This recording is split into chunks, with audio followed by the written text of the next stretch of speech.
Well, good morning. Thank you for joining us today. My name is Kevin Capel. I'm the Vice President for Investor Relations for the Greenville Chamber.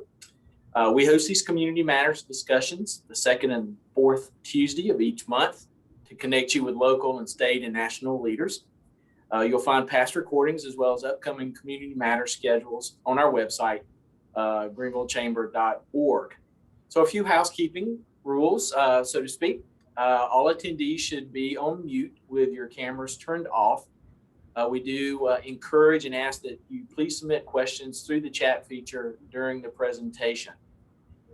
Today, I have the pleasure of speaking with Beth Brotherton, Communications and Neighborhood Relations Director for the City of Greenville. Good morning, Beth. Hey, how are you? Awesome. Before we go into a deep dive on all things city, let's tell us a little bit about your role at the City of Greenville and the way you're approaching what your role is. Well, absolutely. First of all, I'm a generalist, so we don't deep dive on anything. It is my job to know a little bit about a lot. And so for those who don't know me, I've been in Greenville since 2000, was an anchor and reporter at WYFF prior to moving to Greenville County Schools to work in a communications PR role, and have been here at the city just over a year. And so this is a new department. So I'm very fortunate to be in a position where I can really lead and guide and restructure and figure out the best way to communicate. Because my background is news, the folks who work with me will tell you I kind of like to run our department like a newsroom, with folks in those roles, understanding that, we need to be proactive. That we have the tools in social media and through texting and e-blasts and all sorts of other fantastic technology to really tell our own story and be our own newsmakers. And when you get enough folks following your Twitter account and they see you producing good content, they'll share it, and they will share it in the language in which you wrote it. And so I regularly tell folks that I don't feel like I've ever really sacrificed my journalistic principles, if you will, because that really still is at the heart of who I am, is a journalist and a storyteller. But I'm just choosing to tell stories for different entities. And right now, my job is to be kind of the chief storyteller / spokesperson for the city, guiding a group of wonderful, writers, graphic designers, videographers, and neighborhood outreach folks, and kind of then advising the city manager, mayor, and council on how we message, big issues and topics. And my goal as a TV person has always been to take the big, complicated, issues and boil them down into something that people can digest and find interesting and relate to.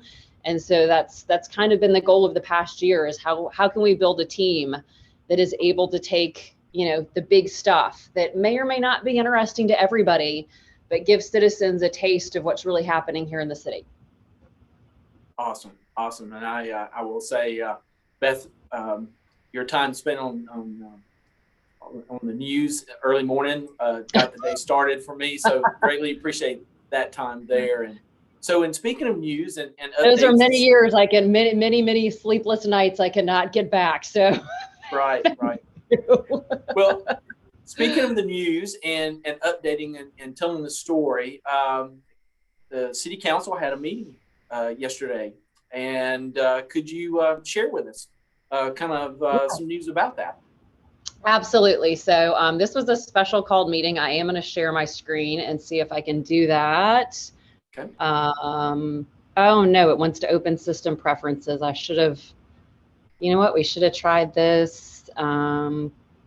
Window, entire screen, maybe. Share, let's see what happens. No, it's not liking it. Okay. Technology is always fun. Always fun. You know what? That whole email stuck in the outbox thing, wishing. There we go. Maybe.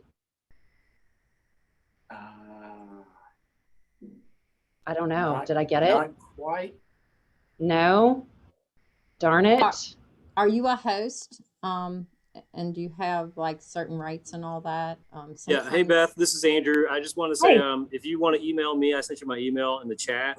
You can email it to me and I can pull it up for you while you guys keep going. Awesome.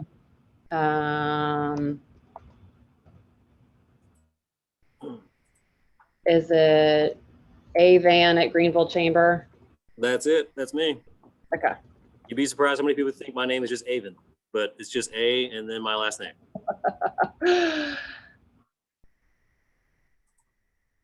Okay, I just sent it to you. In the meantime, I will unshare my screen so I can see Kevin again because I really wasn't sharing my screen in the first place.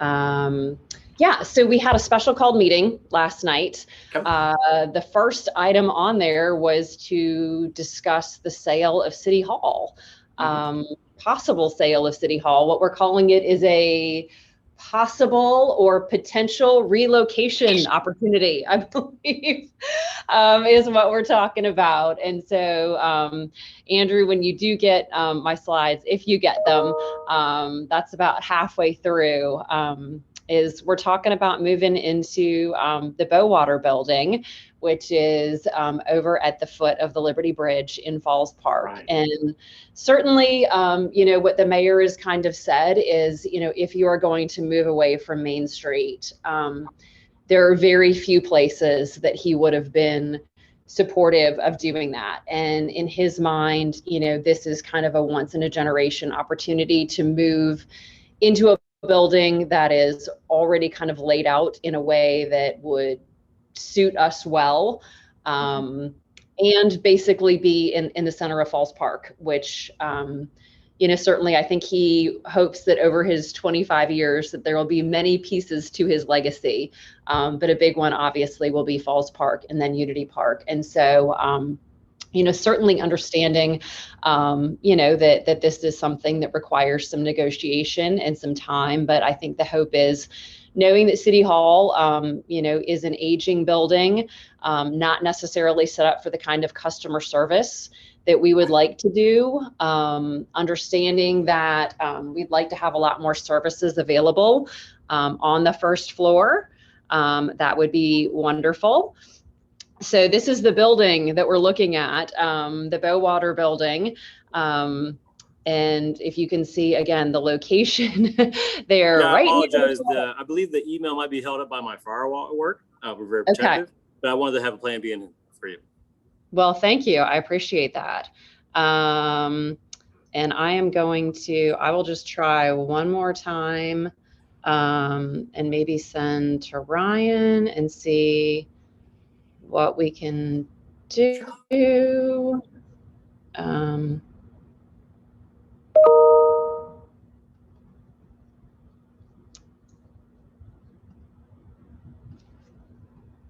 And yeah. Why is it wanting to do that?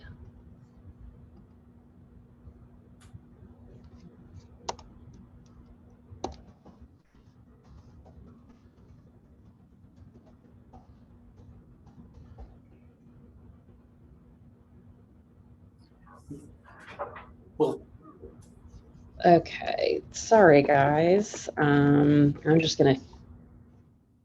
You know what? I'm giving up for a second here. no worries. No worries at all. So we're just gonna ad lib and wing it, okay, Kevin? That sounds good. No Okay. worries at all. Let's not worry about that. But hey, you were talking about customer service, and one of the things that I read in some of the great articles about that and of interest was the accessibility that the new potential of the Bowater building will allow for the meetings and such. Can you elaborate just a little bit more about that? I think that would be a lot of folks. Yeah, I do. You know, so there's a couple of key features to the Bowater building that would be allow us to provide much better customer service than you know, currently providing. And so one of those things is right now our city council chambers are on the 10th floor, and that is very challenging for you know, folks to be able to access. Limited number of elevators. If we were need to evacuate, it would be challenging. Right now, we're doing that offsite at the Greenville Convention Center. And so the idea would be that we would have council chambers on ground level, and also some meeting rooms where folks, if they want to schedule time with the council member to have conversations on site, council would have some workspace there in the building on the ground floor. So if you can see the Bowater building in kind of a soft V shape, that kind of bottom floor on the side facing camper down would be council chambers, and then on the side that's more facing the falls side, we'd have what we're hoping will be a one-stop shop for business licenses, building permits, that will have our planning department, that will have some of the city engineers in there, folks that really right now are spread out on multiple floors within City Hall. And considering the fact that City Hall is open right now for limited business, but not full access, we really do want to get into a model where folks can walk in and accomplish what they need. We know that government has a reputation for, red tape and such. And so the more we can, be accessible, love the idea of having the main entrance off of the river, off the bridge. It just sounds like it's a scenario that would work really well for us if we can make the deal happen. Right. And Beth, along with that, during the council meeting, were there any other things you'd like to share in regards to thinking about maybe rebranding in the Parks Department or events, discussion about County Square, before we actually delve into a little bit more about the general budget and kind of some of the primary focuses? Yeah, really the primary focus areas, safety and neighborhoods. A lot of this, we passed the 20-year comprehensive plan, GVL 2040, back in February, and some of the key initiatives out of that, green space, mobility and affordable housing, also neighborhood protection. And so, a lot of things in this budget, including a neighborhood infrastructure bond that would provide about $30 million for sidewalks, for traffic calming measures inside our neighborhoods. And then one of the things that was offered last night that's new, an amendment from Councilman DeWorkin, $250,000 to study the areas of greatest need in terms of pedestrian safety in Greenville. Recognizing that the folks, along Augusta Street have had a tragedy there recently, but also recognizing that, the data shows us that Stone Avenue is equally a problem in terms of pedestrian safety.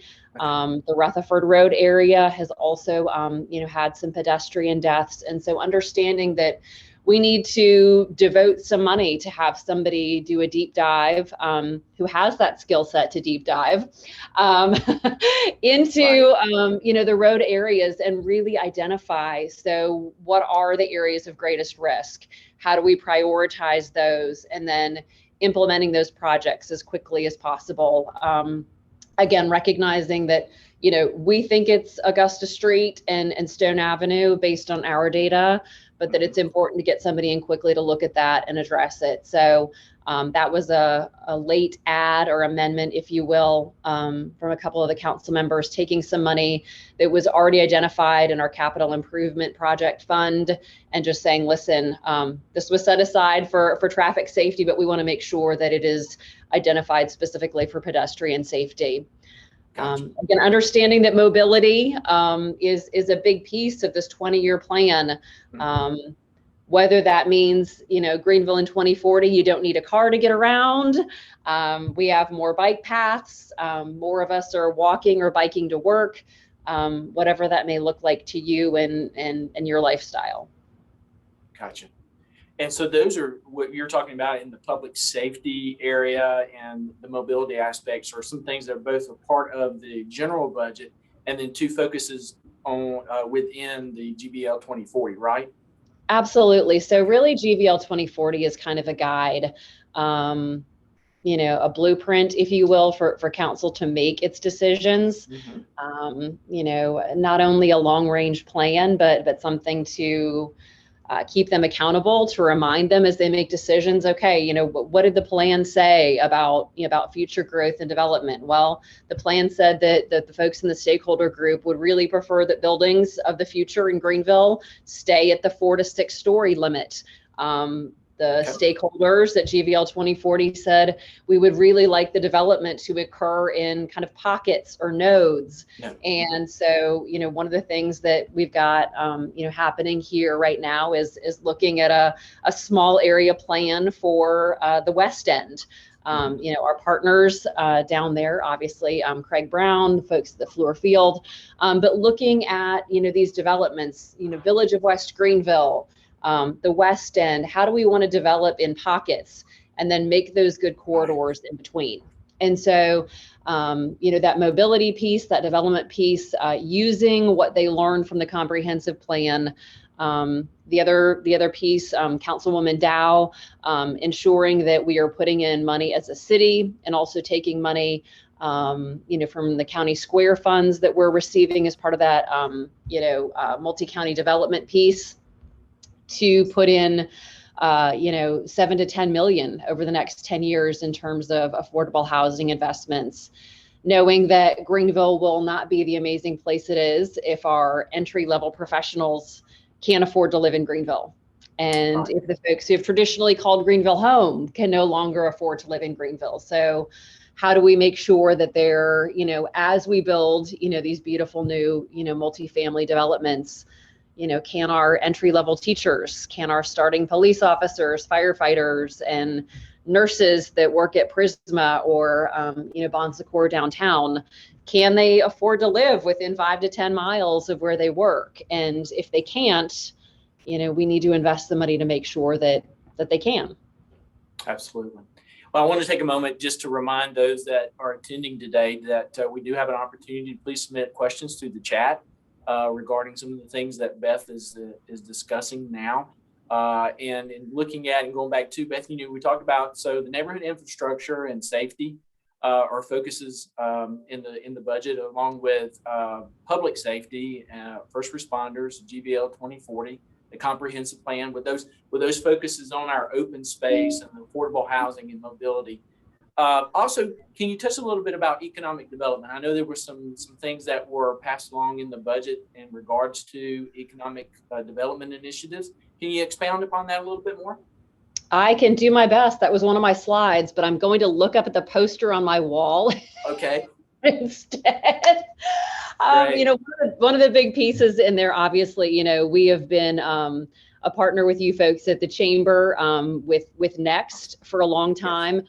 And that's a big piece, is, continuing our annual support of the Next organization in the form of $250,000 again last year and then this year.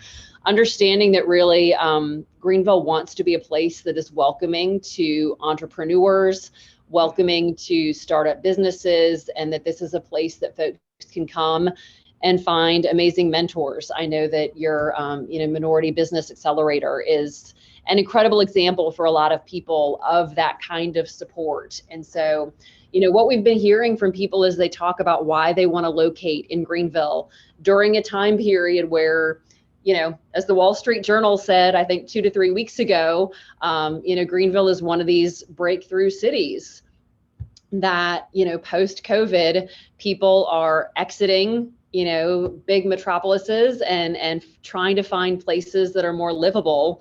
And Greenville is one of those places that they identified, in addition to, Provo, Utah, and Des Moines, Iowa, I believe, are the other 2 cities that they put us with. So our economic development director, Merle Johnson, and I said, we should call this reporter and we should find out what his thought process was, because we're both kind of data geeks. And so we did. We got him on the phone and we said, okay, so we want to pick your brain for a second and find out, how you even found out about us in the first place. And he said, well, I was researching the Southeast. I wasn't sure exactly where. And he said, ultimately, it was a professor up in the Research Triangle who said, there's a place that's doing things really well, and you should start looking at Greenville, South Carolina. And so he, in the middle of COVID, apparently came down here and made a visit and talked to some of our entrepreneurs. I believe talked to some of you folks there at the chamber, and met some folks who had moved from Atlanta and other places and found a lot of great support for their business. And so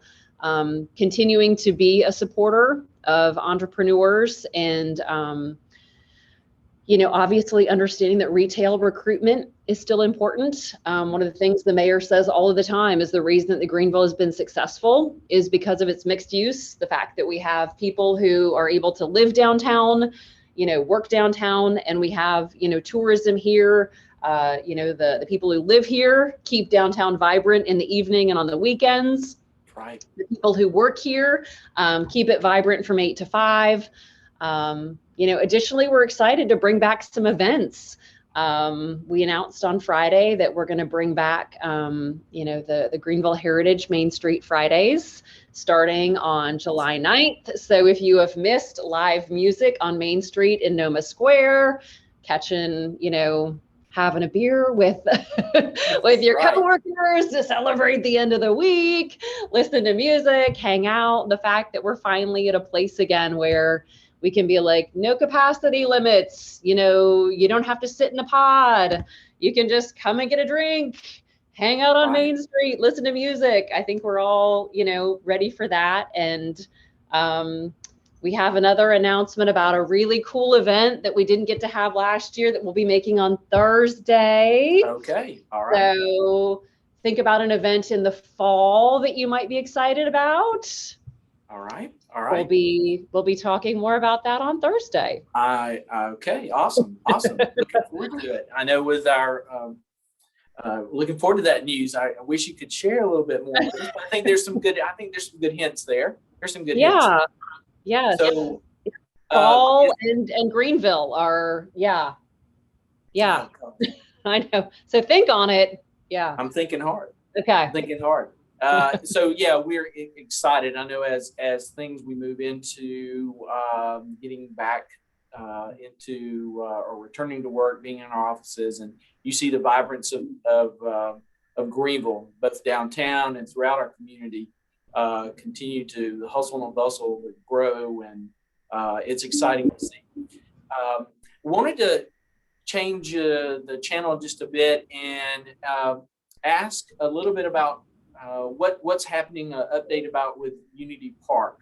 And you mentioned before, and as we were talking last week, there were a few things that you had shared about that, and kind of what was happening there. Can you share a little bit more with us? I would love to. And it was Andrew, can you go to unityparkgreenville.com and share that? Because that's one of the things I was going to share on my screen. So Unity Park, we're super excited, is going to open in the spring of 2020. Just put up last week an updated webpage for the park. And so hopefully it will load quickly for you because we've got the aerial shots of construction.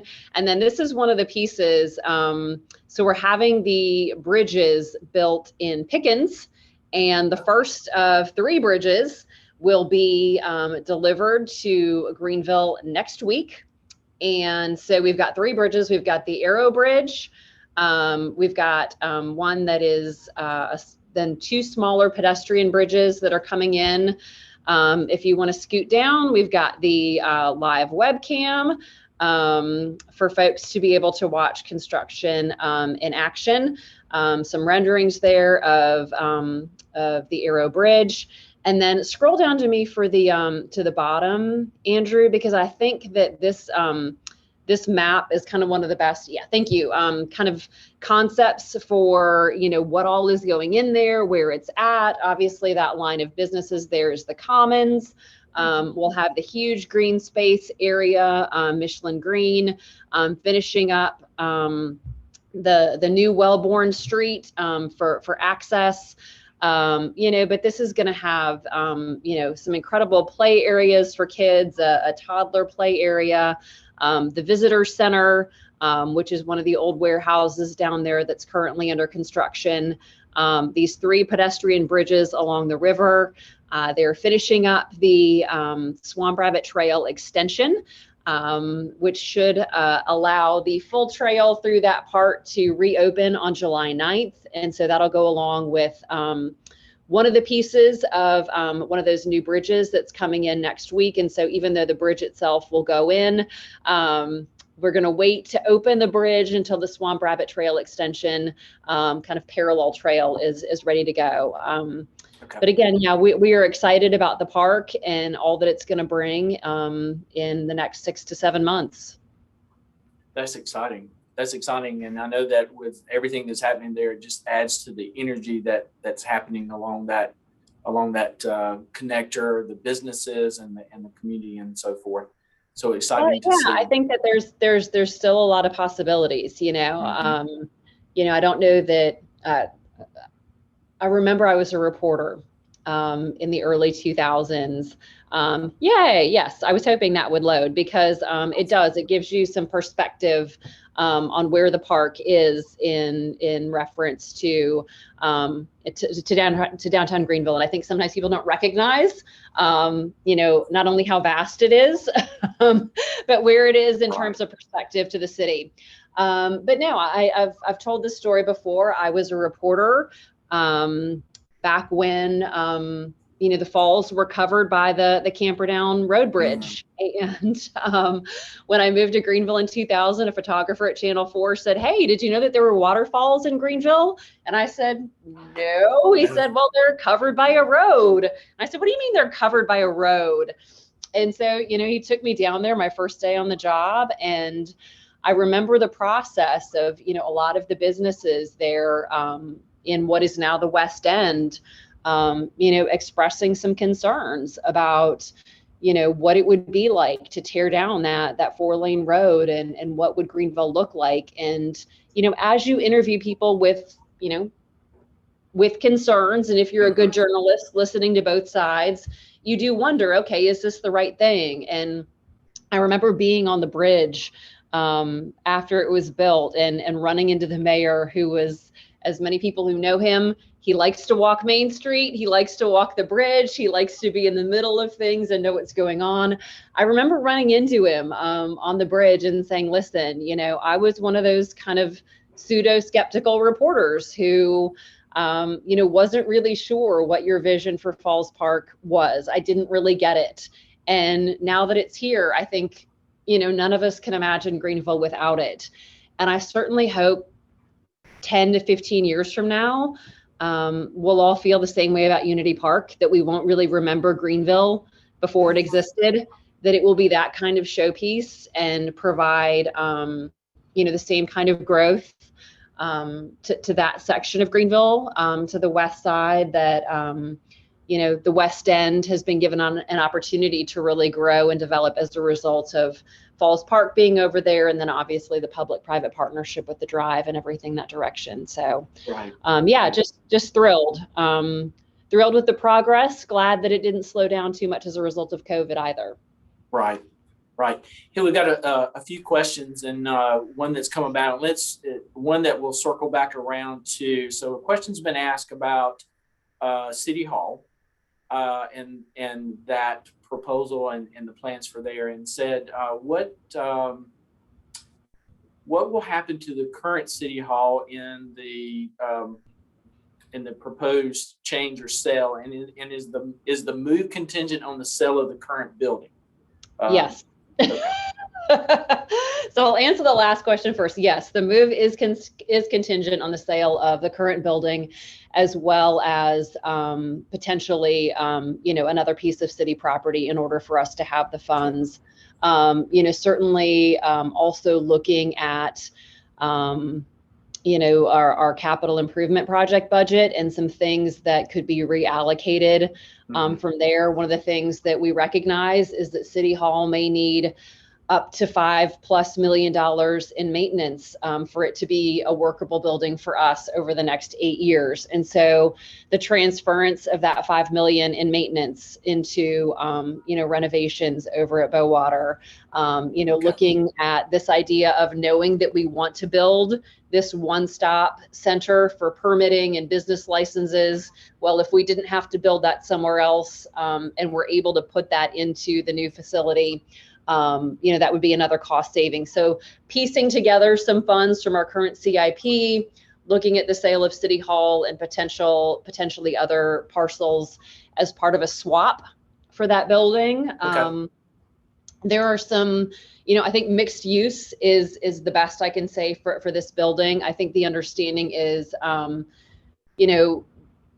there aren't really any limitations or restrictions that we can put on it. A lot of people have asked us, do they expect a big implosion? No. Our understanding is the building is going to stay and be repurposed, whether that is, again, a mixture of office and retail. We'd love to see some affordable housing, as a piece of that right here in the heart of downtown. But again, no real restrictions being put on the sale of the property. Just certainly hope that we can, come to an agreement. Right. Again, exciting news, and thank you for that. Another question that's come about, and I think this gears a little bit more towards thinking about the GVL 2040 and Union Park and some things, but a question was asked, how do you find a balance between what gentrification looks like versus what a neighborhood revitalization looks like? Can you Gosh, I mean, isn't that, yeah. It's so funny because I struggle with that myself. Okay. And no, I mean, and it's an amazing question, because I think I wonder if the line isn't, where is that line, and how small is it, and whose perspective are you looking at it from? Because I think gentrification to some extent, and I've looked up the definition of it a couple of times just for my own curiosity.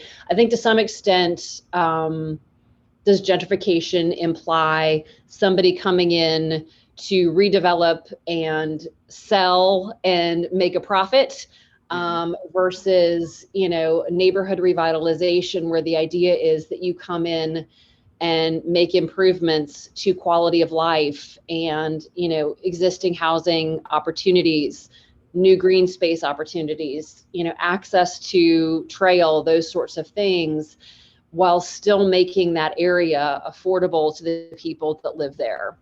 And so I think the line, in my opinion alone, would be when neighborhood revitalization makes the homes there unaffordable to the people who want to continue to live there, and or becomes simply a money-making opportunity. And I think, when we look at GVL 2040, preserving existing neighborhoods is a big piece of that. And in my mind, that means preserving opportunities for the people who currently live in those neighborhoods and have called those neighborhoods home, longer than I've been alive. And it's a matter of working with those neighborhood leaders. That's a big piece of what our department does, is work with neighborhood presidents and find out, whether it's traffic safety, traffic calming, whether it's green space, whether it's proposed developments. We've been working closely with the folks in the Haney Serene neighborhood as they begin to look at what the county square redevelopment will mean to them in terms of increased traffic flow, potentially, a small kind of pocket park there. What will cut through traffic look like? And so it's how do you balance, what people have known and loved, but at the same time, bring in an influx of things that could improve and revitalize an area without pushing folks out. Right. So still being mindful of our traditional neighborhoods and keeping and having them being preserved, but yet strengthening what is around those through this overall vision of the comprehensive plan. And I think listening to what those neighborhood leaders want. Letting them talk about the things that are important to them, the things that they want as part of that development, and things that they don't want. And, as we did with Unity Park, making sure that they are part of the conversation. The Southern Side neighborhood has been at the table for so many of the conversations that we have had about the development there. And the same goes for other neighborhoods. If you don't engage the neighborhood, you don't get the buy-in, and ultimately it becomes a place that they don't want to live anymore. Right. Let me take a moment and as we're winding down, Beth, to offer if there are any other questions that our folks that are watching today would like to ask. Certainly take this opportunity to place those in the chat. Beth, one question too, are there other meetings or input, neighborhood inputs or things of that nature? Like recently, I think there was one for the Weston area that are coming about that maybe that you could share or relay, or where could we find that information? Yeah, absolutely. On our website, we at the bottom, greenvillesc.gov, we do have a list of all of the upcoming events and meetings. The West End Small Area Plan meeting is on June 22nd at 5:30, I believe. So if you've got an interest as a stakeholder in how that area grows and develops, we'd love to have you come look at the plans that the consultant has come up with for what the growth in that area would look like. So that's the 22nd. If you even have a casual interest in city government, we would love for you to join. Our meetings are online. If you want to know what the design review board is all about, pop into a meeting at some point and listen to how they deliberate what a new development should look like and what building standards should go in there. In addition to city council, we've got so many of these kind of smaller committees and commissions, arts in public places, that debates, where we should have new art installations and those sorts of things. So lots of just different places to plug in.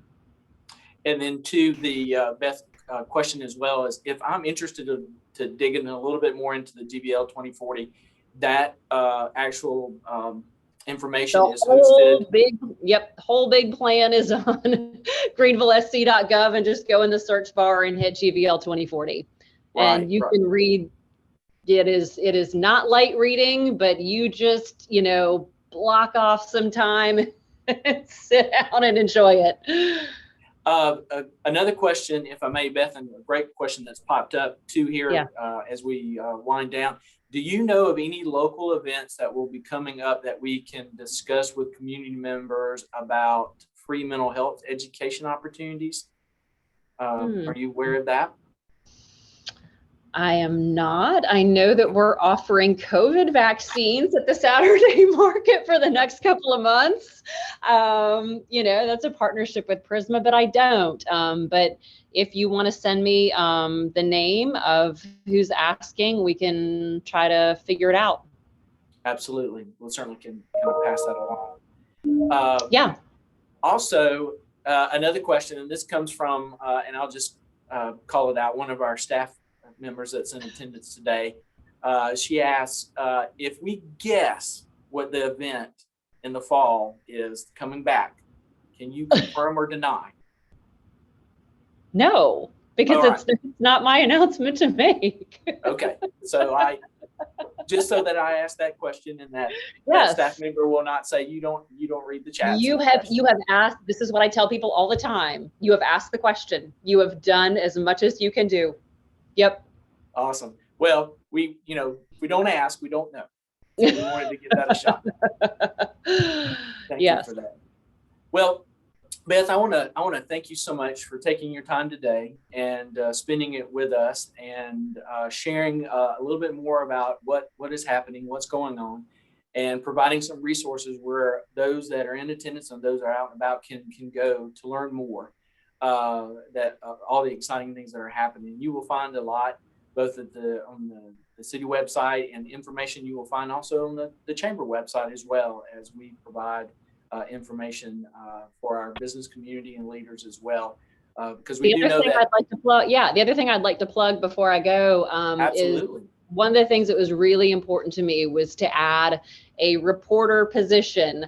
And I have a wonderful reporter here on my staff that hired out of the state capitol, Lauren Thomas, who puts together a 2-minute segment every week. You can find it on our LinkedIn page, on Twitter, on any of our social media accounts.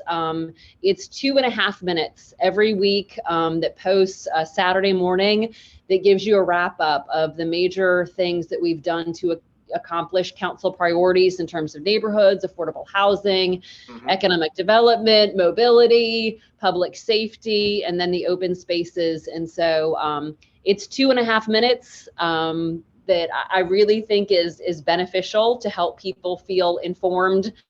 And again, you can find that on our website. Just type in Week in Review, or all of our social media channels. So the opportunity, again, for my TV background, to not just tell people what we're doing, but to show people what we're doing through video and sound, I think is really important. No, I fortunately have been able to watch a number of those through my LinkedIn, and as I follow the city as well as one of those, and I've seen that just about every week. So very informative, kind of entices you to learn more and get excited about all that's happening. So thank you again, Beth. Any other closing thoughts or remarks or teasers you want to leave us with? No, see, I thought I already gave away more secrets than I should have. Okay. No, I'm just thankful the budget passed last night. We're excited about that. Yeah, and then excited for Main Street Fridays to come back in July for folks to have another opportunity.